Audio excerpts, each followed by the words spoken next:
So I get it on tape. You are Andy Kelly? Andy Kelly, the infamous. The infamous Andy Kelly. Kelly? One E, yeah. One E, okay. And Andy, the traditional Andy? Yes. Oh, actually, Andrew would go by Andy all the time. Oklahoma Andy? You say it was Andrew Paul Kelly, but I go by Andy. So. Oh. And so where'd you grow up? Are you from here originally? No, I was born in Buffalo, New York, and I grew up in Pittsburgh, Pennsylvania. And I came out to Seattle in '54, and then as with a corporation, and then they sent me over here in '66. That was American Standard Corporation, Plumbing and Heating. Oh, I know that name. Famous name. Yep. So how did you end up, and you were in which branch of the service? Army Air Corps? I started in the Army and the National Guard in 1939. We were on maneuvers working on a New Deal. Hitler had his tanks running through Europe, and I was in the field artillery. Of course, they had nothing to stop those tanks. So they started a new program called the Tank Destroyer Battalion, and I was in that, in the National Guard. They put us in that. We were on maneuvers in the Carolinas in 1941, and it was in December of '41 we were on maneuvers when Pearl Harbor happened. And of course they sent us back to our bases, and we got chances to take exams to go to different things. And I took the exam to go to cadet school, and fortunately passed it and made it. So. Wow. So you heard the news of Pearl Harbor when you were back? We were on active duty in the Carolinas. How old were you then? Do you remember? I was 21. Yeah. Just a kid, basically. Yeah. Really. What was your feeling of hearing about Pearl Harbor? Do you remember? Well, we thought it was a laugh, because whoever thought that a little thing like that would have a chance against the United States, so we paid no attention to it at all. In fact, nobody even knew where Pearl Harbor was. Yeah. But we went back to, I was at Fort Meade, Maryland. We went back to Fort Meade, and then actually we got a chance to take these exams. In fact, we took the exam, 120 of us took the exam. Only 12 of us passed it, and then on the personal interviews, only 6 of us were accepted. I'd never taken the test, so I didn't know what the odds were. So we went from there to Maxwell Field, and they gave us they sent us to school there for 9 weeks. And those 9 weeks, we had 30 different subjects, and each of those subjects we had to maintain an average of 80%, or they wouldn't accept us, see. And then they went through those, and after they told us what you're supposed to qualify for. And they told me I qualified to be a navigator. So we all thought the navigators must be they're the best. But we found out later on that whatever they needed at the time, the top ones went to. Huh. But so we passed that, and then after we were told what we were going to do, I was sent to University of Miami, Florida, where Pan American Airways would teach a celestial navigator. See, at that time of the war, we had no celestial navigators because there was no flying overseas. All they did was pilotage and radio and so forth on it. So they trained us, Pan Am, to become celestial navigators. See, until that time, the Navy used sextants for taking their celestial navigation, and the horizon was a true horizon, what everything they were based upon, see. Well, then when they wanted to start flying, these sextants you couldn't use in the air because they'd have to have a false horizon. So Pan Am found a way to take the sextant, and they modified it. They put like a 2-inch round disc in there with a liquid in it, and the center of that liquid, they put a little bubble. And they taught us to use it. We would have to find the stars, keep it in the center of the bouble, in the center of that, what they gave us, and then keep that bubble in the center of the one which we were shooting. So it was awfully hard to do because they're bouncing all over the place, see. But after you did it for a while, it just became natural. You couldn't get it out of there after a while. You just got so used to doing it, see. So, but Pan Am was responsible for that, yeah. Huh, it's interesting because I never thought about the fact that we weren't really flying overseas. No, they had no place to go. And of course, when the war started, then they had no way of getting this material to go overseas because by ship, well, the ships took probably 8 to 10 days at the best ones, and then they were subject to the German submarines, so they had to worry about that. So that's why they rushed us through school to start flying the material overseas. So we went immediately into what they called the Ferry Command. Later on, they had to change that from Ferry Command to the Air Transport Command because they'd say, "Oh, you got your own airplanes." The Ferry Command. See, can you imagine nowadays if they do that? So they changed it to the Air Transport Command. See, and then from there, my first assignment was with the Air Transport Command, and I was given a C-87, which was a B-24 cargo version, and we flew that. We took it down. We took off from Miami, Florida, 36th Street Airport. We went to Puerto Rico, and from Puerto Rico we went into Trinidad. From Trinidad we went into Paraguay, and from Paraguay into Belém, which was at the mouth of the river there. And then we went down to Recife in Brazil, and then from Recife, they sent us out 100 miles offshore to Natal so we could top off our tanks in order to make the long flight over into Accra. So then we did that, and then we went over from Accra up through Casablanca, and from Casablanca we went into Khartoum in Egypt. Then from Khartoum we went into Aden, Arabia, and then from Aden we went into Karachi, India, and from Karachi we went up to Agra. And while we were in Agra, we got the opportunity to go all through the Taj Mahal. My memory gets me tired. And then we went in from there into, we were sent to Chabwa, which was in the very eastern border of India, and on the western border of Burma. And then we were stationed at a little village called Chabwa. And Chabwa was in an area called Assam, and it was right on the Brahmaputra River. So we got there. It was actually cut out into these tea plantations there, you know. So then when we were there, they kept us there for a year flying the Hump. And we would fly the Hump from Chabwa on into Kunming. Or also we could go to Chongqing too, but mainly it was into Kunming. See. But the big problem was the route over the mountains was right in the middle of it was Mount Likiang. And Likiang was a big cause of a lot of problems there because these airplanes we had, the C-46 and C-47s, would only go to about 15, 16, 18,000 feet. And now on the charts we had there, it showed Likiang being at 17,000 feet. Well, I flew alongside of it one time at 23,000 feet. Now, but most of the time you're on instrument, see. Well, what that caused, 1 month over there, 30 transports hit that mountain because of the maps were wrong. And it got the name of the aluminum-plated mountain, see. But we flew that for a year. We got like a rather routine. Why they needed us as navigators there, I don't know. Because most of the time you're on instruments. And if you're on instruments, you couldn't use it there because you're very turbulent. And you had no vision. You couldn't see any stars out. You were always on instruments.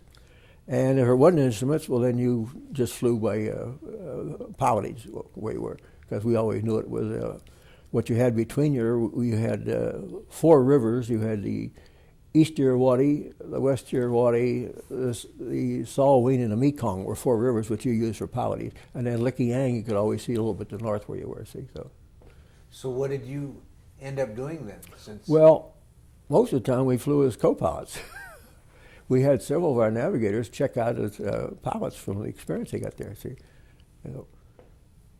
And flying over the Hump, what was your duty? What were you flying? Well, we would, once we knew what the altitudes were, if you were on an instrument in those smaller planes, you kept way to the south of Likiang, and then through the Salween Valley there, and then on into Kunming. See, Kunming was at about 6,000 feet itself on it, and that made the air was extremely light, so it means the pilot had to land pretty fast landings and pretty fast takeoff because the air was so much thinner and lighter there, see. And the runway were made out of gravel on it, And those gravel would just throw up the gravel and it'd be cutting the hell out of the tails of the plane and the fuselage. See? But you get used to it. It just kept the people over there repairing the planes a lot more, yeah. But after we flew that for a year, and then we went back to the States, and then they put us in that's when we really got into the ferry command. We would ferry planes to all parts of the world. Now, like my first trip getting back, I flew a C-46, and the C-46, we went down the same route, down through Puerto Rico, down through Trinidad, same area, down through Baylam, and then to Recife, and Recife again out to Natal. But then we would fly in those, there were twin engines, we would fly those out to Ascension Island. And Ascension Island was only 3 feet wide and it's 8 miles long. Well, the runway was a 6,000-foot runway, but it was all solid rock. The first 2,000 feet were uphill, and then 2,000 feet level, and the last 2,000 feet were downhill again, see? So it didn't make it too easy for the pilots to do that, see? So, but they learned how to do it eventually. And then when we, again, on those, on a C-46, I took that up, we went into Accra, and Accra again up into either Marrakesh or to Casablanca. And from Casablanca, we went into, I took those over into Tunisia. No, it's just one, Tunisia there. And then what you do, you had to find a way to get back home yourself. Now, we were just kids, but there wasn't airplanes everywhere you went. So you would have to use the, whatever had there for transportation. And, of course, we couldn't speak their languages, but that's when it really impressed me how much more the foreign educations are so far advanced to us. No matter where we went, you could always find people could speak your language. In fact, a lot of people there spoke 3 languages. They spoke English, they spoke French, and then they spoke whatever the native was there. So, it was Arabic. But you had to find your way back home again. And then the next ones I took 4 C-47s, the same route, but we went up to Casablanca, and then from Casablanca, we went up the coast into Scotland. I can't think of the name of the base in Scotland right now, but it'll come to me. But then we dropped the plane off in Scotland, and then I took a train up to Prestwick, and we flew back from there into Reykjavik and then into Newfoundland, and then back to where we were again. And then my next ferry deal was, myself and a fellow named Shuchuk. Shuchuk had been one of our instructors at Pan Am Navigation School, but he left because he wanted to go back on service to flying again. So we were each given 4 A-20s. And the A-20 was a twin-engine plane, medium bomber. And we took those, but going down through, we went the same route again, but going across the jungles of Brazil, we were told not to do it.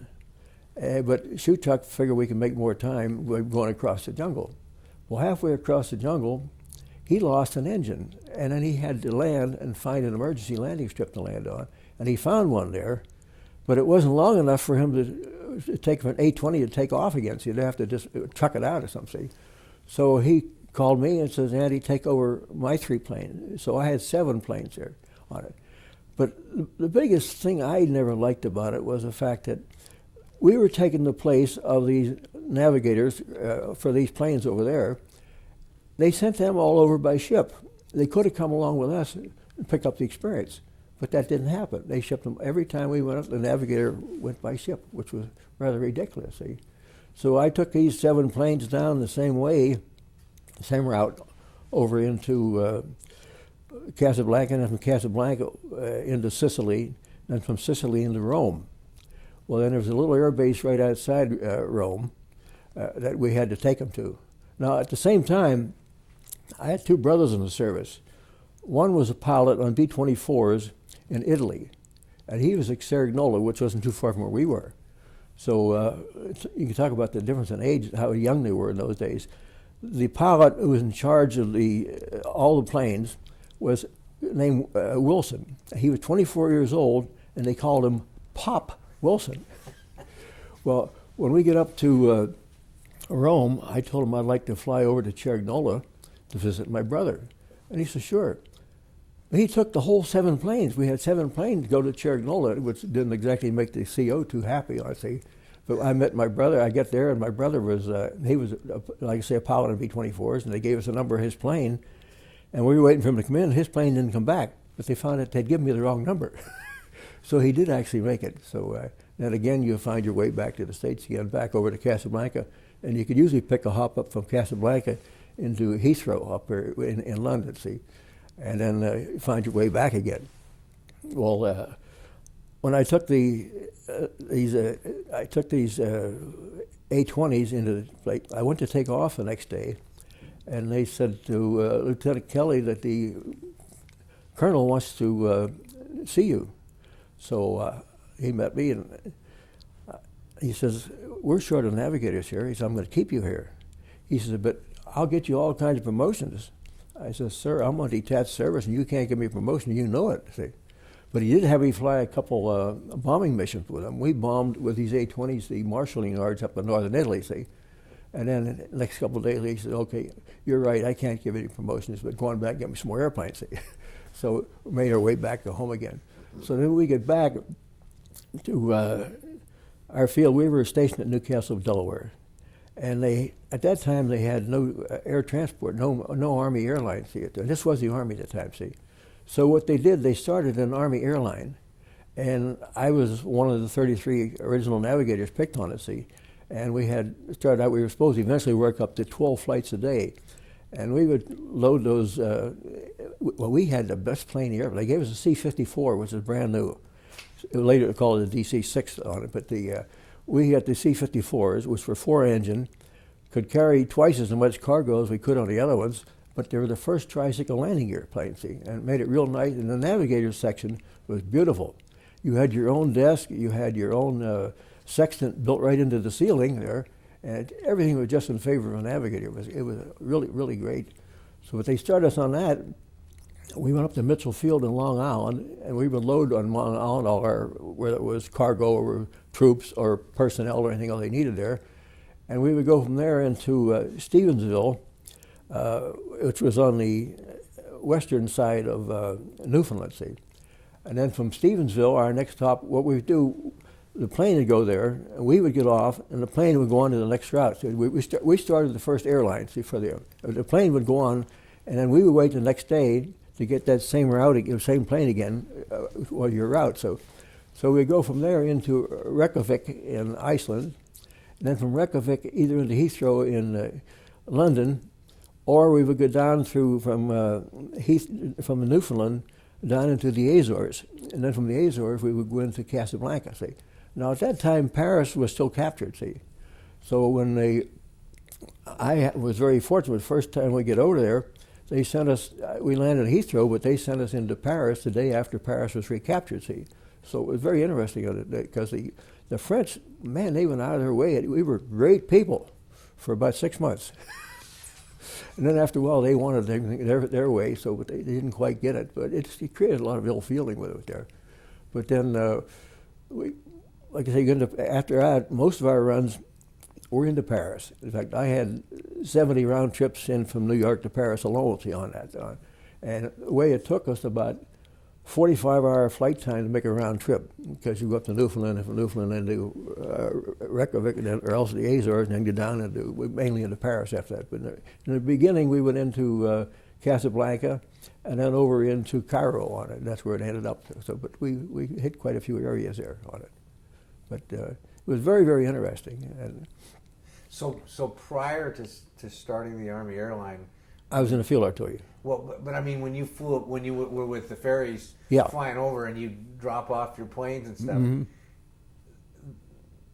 They just said, "Okay, find your way home." Yeah. Mm-hmm. So, what were ways that? Well, buses and so forth. But then sometimes you could catch they might have a small plane going to another air base that would take you, but you had to be there at the time the plane was there. See, so. But, so is it usually a group of people, or is it just? Well, no, just ourselves. Because the navigator would get off, the pilot and co-pilot and everybody, they were with that crew. We just augmented the navigator, see. So wherever we went, we got off and found our way back home. So, but like I say, I don't know if the teenagers nowadays could do it, but I think they could, because they were given a challenge and we lived up to it. But it was interesting as a devil, so I never regret it in the least. Well, I'm always amazed at, here you said Buffalo, New York's where you grew up. Here's a kid from Buffalo now seeing the world, and to hear you talk about all of the cities and countries and everything like that. I mean, we've been to just about every country in the world, and like I say, you meet so many dignitaries. Like over there, when we were flying the Hump, Chenault was there. Now he started the Flying Tiger, but see, Chenault had been given a rough deal by the military. In 1937, he was up at West Point, and he had a little group himself. He had 4 of these biplanes, and he called himself the daring young men on the flying trapeze. He had a group of 4, and they were flying all these different types of things. He'd take these planes, put a 20-foot piece of rope between the wings, and they would take off and do loops. He was the first one to start doing acrobatics, but a number of the people back for some reason didn't care for him, and they actually, through medical discharge, forced him out of the Army. But Chiang Kai-shek had heard about this flying trapeze deal here, so he took him over there in 1937. He went to Kunming, and he worked with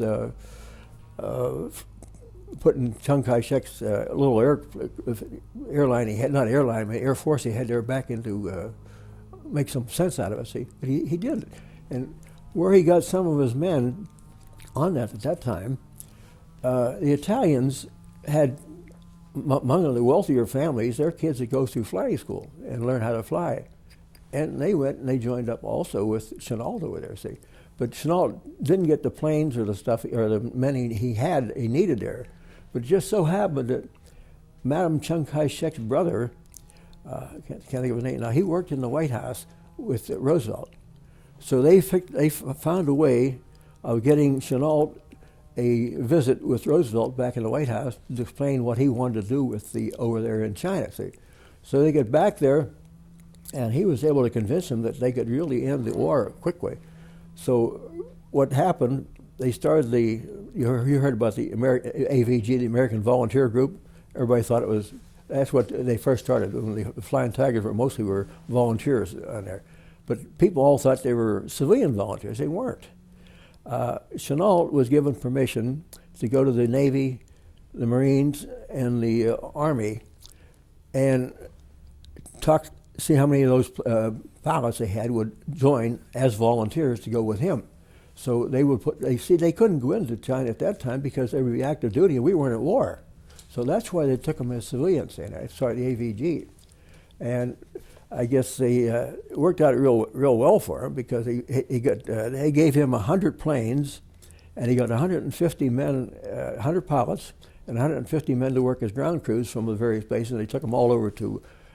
Well, they went by Norwegian ships and boats, and they landed down in Burma, right on the coast of Burma. And that's how they forced them up through there and got them into there. See, but we got.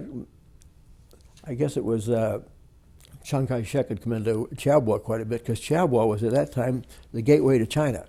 There was 4 fields there. We had Chabwa, we had Salween, Jorhat. Old age gets me, but we had 4 different airplanes. But we were the biggest, and it was only a one runway there, but it was cut out through the tea plantations, and we would fly from there on over into it. But Chiang Kai-shek we were the base where they would put most, when they finally got the 14th Air Force going, they kept all their fuel at our place there, and the 10th Air Force. And Chiang Kai-shek had come in to meet various people, plus he had friends on the Lido Road was right nearby us, so we'd get to see him come in quite a bit on it. Because when you weren't flying, you had to work as airdrome officers. As airdrome officers, you had a jeep, you patrolled the runways, or you went out to bring passengers in meet. So you would meet all the various people come in. Like we had diplomats, and we had a lot of our high military would come into there, and you'd meet an awful lot of people like there, like Tommy Harmon, or we even met people like coming in from the after the Doolittle raid. They worked there through China, and Butch Hallstrom and Youngblood were 2 there. They were part of the ones from Doolittle's raids. So they come back through there. But you meet all the diplomats and so forth there coming through. And you name it. And then you'd also later on get some of these troops they had for entertainment at the time. I can't think of the name they call it now. Oh, the USO? Yeah, not UFOs. No, USO, the show? USO, yes. Yeah. But they had a different name for it at that time. And they would come in, and you'd get a lot of the movie stars come over there, coming through there and going through the place. But it was quite interesting. And we lived in little bamboo huts. And the bamboo huts, well, the ones we had were a little bigger than a regular hut. It would be about 10 rooms and 3 officers to a room there. And you have 3 cots in there, and you have the mosquito netting, they call it mosquito bar in there because mosquitoes were very prevalent there, see. But you had no lights, we had no electricity over there, see. And what you would do, everything was kerosene. And then in the mess hall, everything they served us was dehydrated or canned because even though there was a lot of vegetables around there, and the flight surgeon wouldn't leave us use them because the natives, everything they grew there was fertilizer with human excrement, see, and you could get their diseases real quick. So the only 2 meats we had Spam and corned beef. And what you would do, we had a very imaginative cook, would get Spam 3 times a day for a month and then corned beef 3 times a day for a month, see. But then you have dehydrated potatoes. The only flour they had there we bought from the British, and it was all full of bugs. And when you first saw it, you wouldn't touch it. And then after a while, you'd pick the bugs out and eat it like that. And then after a while, you just ate it like it was for protein. You know? But the mess hall, we had it was just another big bamboo building. But the food they had wasn't the best. And when I got there, I was 6'1", I weighed 180. And when I left, I was 135 pounds, and that was in a year. But not me alone, everybody was the same way. We had a forced diet, but that's just the way you get used to it, see. But we come back, when our time was up in December, we come back on the SS Lurline, which was a tourist ship, a very, very beautiful ship. But it was manned by the Navy, and the Navy ran everything on there. And when we got on board, we had to take turns of duty too on it, and as a duty officer, same as I forgot what name they call it, but we worked, traveled, we walked all through the thing, just make sure everything was in good shape and so forth. But we had on there 1,500 Italian prisoners of war. They had been captured from up in Italia. They were in northern Africa and so forth, and they captured them, but they had no place to put them. So they sent them to Australia to work the fields down there, see. So we had those 1,500 on board with us going down, and we had in charge of them was a major from the Irish major in the British Army, and he asked the captain on board there. He says he wanted permission if they got out of hand to flog them, see. And the captain of the ship said flogging went out of the U.S. Navy in the 1800s. Said we won't have it, see, on it. But he did have them. They had the use of the deck. Every day they'd lie on the deck there all by themselves because otherwise they were way down in the hole, see. But it was interesting to see them all there. But this old major, he wanted to things a little bit different. And they wouldn't quite do that for him, see. So when we were ready to go, we went down to Melbourne. It took us about 3 or 4 days to get down to Melbourne, the SS Lurline. And we went ashore. We spent 3 days in Melbourne while these prisoners were unloaded and so forth there. And we had a bunch of Marines on board, but they wouldn't allow the Marines ashore. And we found out why. Before that, a whole division of Marines, 6,000, was sent up to Australia for R&R, for recreation and rest and so forth. Well, at that same time, most of the Australians were up in Africa fighting for the British. It was left an awful lot of wives around, and there was 6,000 Marines there for 6 months. There was a lot of problems. And it got so there was getting to be too many women pregnant that when you finally got the Marines out of there, that they were never allowed back in again. But how somebody forgot the whole division of Marines for 6 months and left them there. Never saw that in the paper anywhere. One of those things that history books left out. That they did leave it out, yeah. So then from there we went back, and the Navy tried to pull a couple tricks on us there on board. They had a deal. They would tell us that they knew where they had a stream of water, just like the jet stream is in the air. I guess they do have the Bermuda. They do have the Bermuda Current goes through everywhere.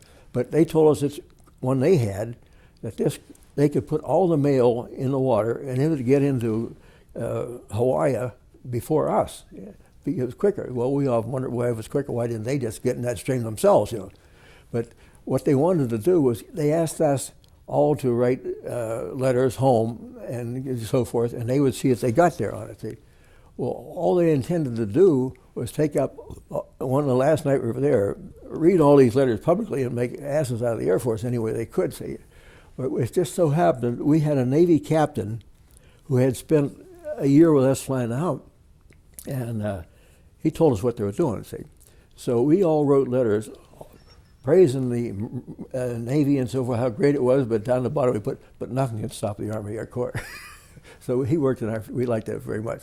But on the way, they had a volleyball court on top deck there, and we would play every day. But they would not leave the enlisted men play ball, see. So why not? That was just, the Navy was always seemed to be upper rank. Down below didn't count, see. So, but this captain told them there, he says, "You're a bunch of bastards." He says, I don't want anything to do with you. I'll stay with the Air Force. But like I say, it was very interesting. But one of the interesting aspects of flying the Hump, we had a Captain Spurlock there. And of course, when you took off, you were normally in bad weather. But Captain Spurlock was in bad weather with a fully loaded C-46 transport. And he hit some rough weather and flipped upside down. And here he was upside down with a fully loaded plane, which means anything you want to do now has got to be in reverse. Because if you wanted to go to the left, you had to turn to the right. If you want to go down, you had to pull up. So he finally did pull a reverse chandelle and got himself corrected and came back and didn't want to fly anymore, see. But what he actually found, we had ran into the jet stream. That's where they first found the jet stream up there, see. Nobody ever heard of it before, see. But that's when they first finding it, see. How long did it take them to figure out that's what it was? Was it long after? I don't know long after they figured it out, yeah. Huh. That's always interesting, that all the things that were discovered through World War II from events like that. Huh. That was very, very interesting, though, yeah. Did you talked about the Flying Tigers, and at the time, I mean, historically, we can look back in retrospect and say, "Oh, that's the Flying Tigers." Yeah, they were good. At the time, but they were civilians, and they actually belonged. They were listed as civilians, but they were actually our pilots from the Navy, the Army, and the Marines. See. But did they stand out? I mean, or just in history, do they stand out? I mean, well, they stood out because what they did with Japan had been over in our area quite a bit, but I think they averaged, for every 31 planes that the Japs lost, they only lost one. They didn't lose very many planes the whole time. They were very good flyers, but would make quite a few of them because they'd come over our base at times to pick up fuel and so forth. 14th Air Force would do the same thing, and 10th Air Force was there also. So it's, did you ever get to meet Chennault? Did you ever get to meet Chennault? Chennault? Yeah. Yeah, we met him at that time. I also met Chiang Kai-shek because in my class, I was in the class 42-7. I graduating in December of 42. And in my class was Peter Chu, who was Chiang Kai-shek's nephew, see. So naturally I had an entree to meet him there. So you would meet all these people because then they had, like I said, we traveled around as aerodrome officers, and we met all these people because we pick them up and bring them back in, yeah. And I had one other interesting experience. We had no lights and you couldn't fly at nighttime. But in this afternoon one time we were given a call for four crews to come down to the operations office because Eric Severide was on one of these 46s. Now, at that time, C-46s had lots of problems. They had been sent over to us to work out a lot of problems. The CAA at the time, or FAA, had 622 modifications they recommended before they'd give them to the civilian airlines, see, but we were giving them. But the main problem was that they had no firewall. And if you had a leak, fuel would go right up against the engine, it would go. They also had they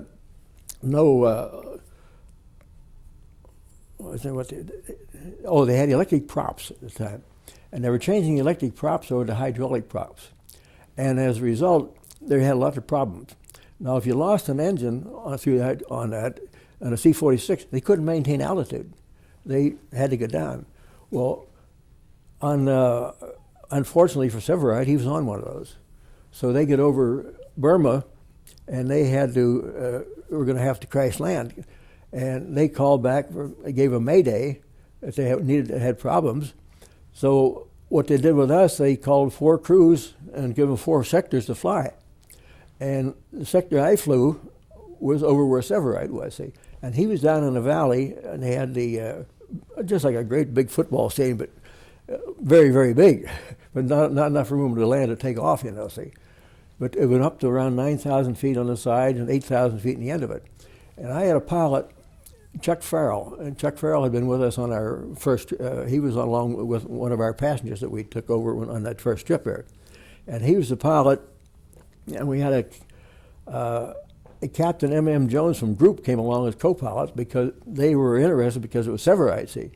Well, then what we had with us, we had a bunch of strips, and we dropped our manifest of their crew. We had from what they had in their plane, and had everybody in the plane. There was 19 passengers and, of course, a crew.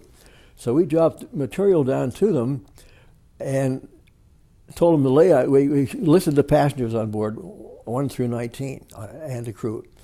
And we told him if the passenger was fine, they put a check mark out, see. Well, of course, that takes time, so that means one trip down through there.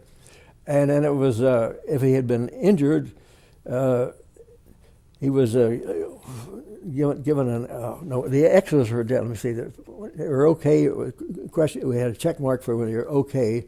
On extras, they weren't, but I can't think the other one was if it was deceased, we had another marker, but I can't think what the marker was. But there was nobody, only one guy deceased. We had the pilots on that plane. I had one was Lieutenant Felix and Lieutenant Spain. And Felix, when they were flying around to drop these, they all bailed out, see. And while they were bailing out, Felix said at his place until it was too late when he wanted to jump out, his parachute didn't open, he was too close to town. So Felix was killed on it. But the rest of them were all okay. But like I say, we had nothing to drop them other than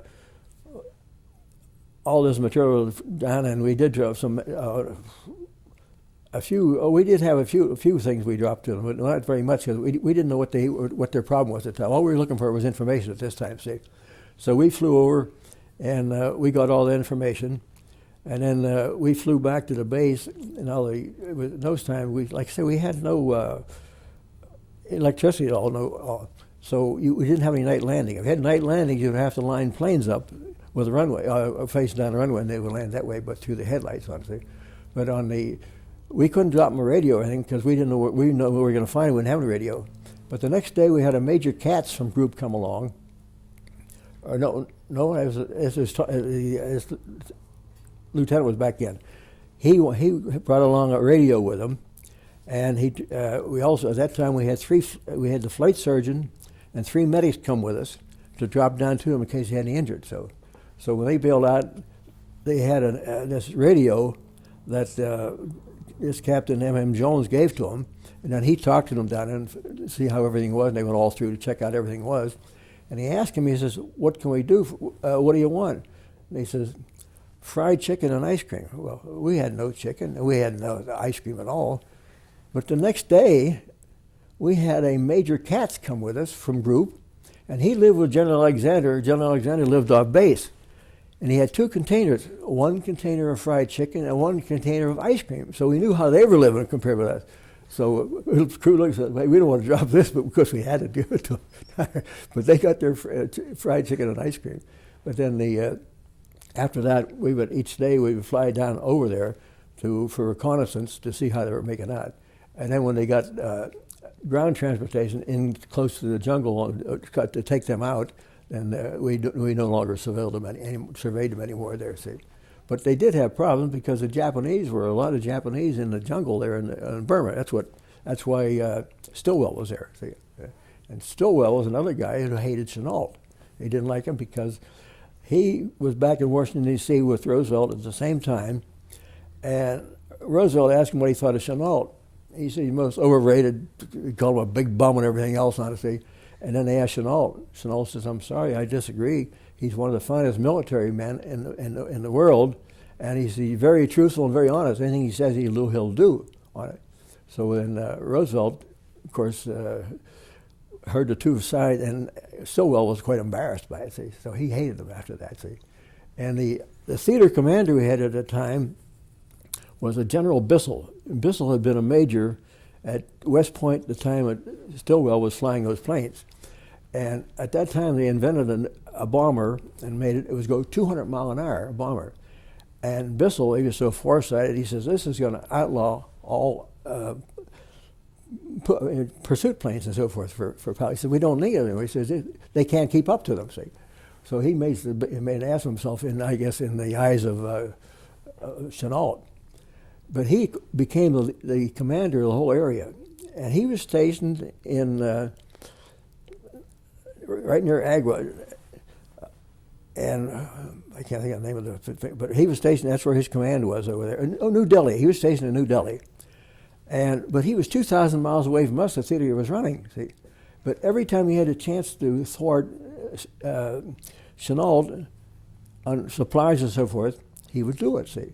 And he got so that, of course, the 14th Air Force and all, were there too, but they hated his guts on it. So one time they had this greeting, Stilwell was going to come in, not Stilwell, Bissell was going to come in and make a trip over there to do an inspection of Kunming. So over there they had a whole group of Chinese civilians lined up outside the plane there when he landed, and they thought they were saluting him. And they were bending over and saying, "Piss on Bissell, piss on Bissell." And that's the way he was greeted. And of course he blamed it on Chenault. Chenault didn't know a thing about it. But it was interesting, yeah. What did you do after the service? Well, after I stayed in for a while, and then I went to work in 1950. See, I started in '39, but then I got out after the war was over. I was only on active duty for 8 years, see, and I went to work for American Standard, and American Standard shipped me out to Seattle, and then I worked for them for many years, and then American Standard shipped me over to Spokane. And then I retired from American Standard in '74 and started my own company. I called the Spokane Sales Agency. I was manufacturer's rep, which I ran until last January. But I figured I was 83, I better quit working. But I had no reason to quit. See, so, but I enjoyed business as well and spent 20 years with them. And then, but the military, I really had a great time. But what was the best part of the military? Well, I guess it was in the bad conditions you would fly in and so forth. Plus, you would occasionally run into a bunch of horses' asses in the Air Force. Most of them were allowed to take care of themselves, but the average guy was real good. The average officer was a good one, but occasionally you get just enough to screw it up for the other ones. So, and I guess that's pretty common, and even like in business, too, people overestimate themselves. Do you think there's a message to be left for future generations from World War II, from your perspective of? Well, I think that they should spend more time. Patriotism is great, but I think Bush, I hate to make politics, but Bush is overdoing it a little bit. But the people should be made more to appreciate what they got. When you saw these countries over there in India, and the people were dying, like we were in Calcutta, during the famine. And there be people dead all over the place, lying over the streets and there. And every morning, trucks would come by, they call them lorries. They loaded all these dead bodies in, took them out of town and for a funeral pyre and just burn them. So, but I think the kids in those days were more patriotic, but I think maybe nowadays if they had the same opportunity, they would be too. But there's too many other distractions for them right now. But I think I got a daughter who teaches school over in Istanbul, and she says the people over there are very disgusted with us because they don't think what's going on should be going on. But I don't want to put that part of this.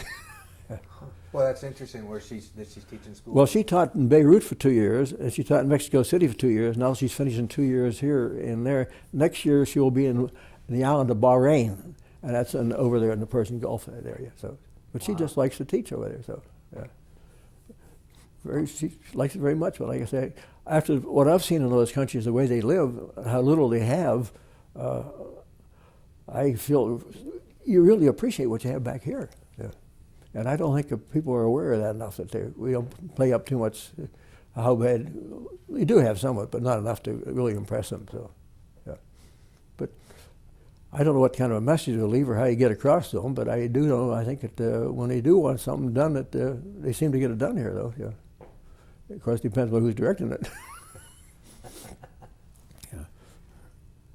Well, thank you very much. I got you tied down there. Let me get you unmiked. Yeah.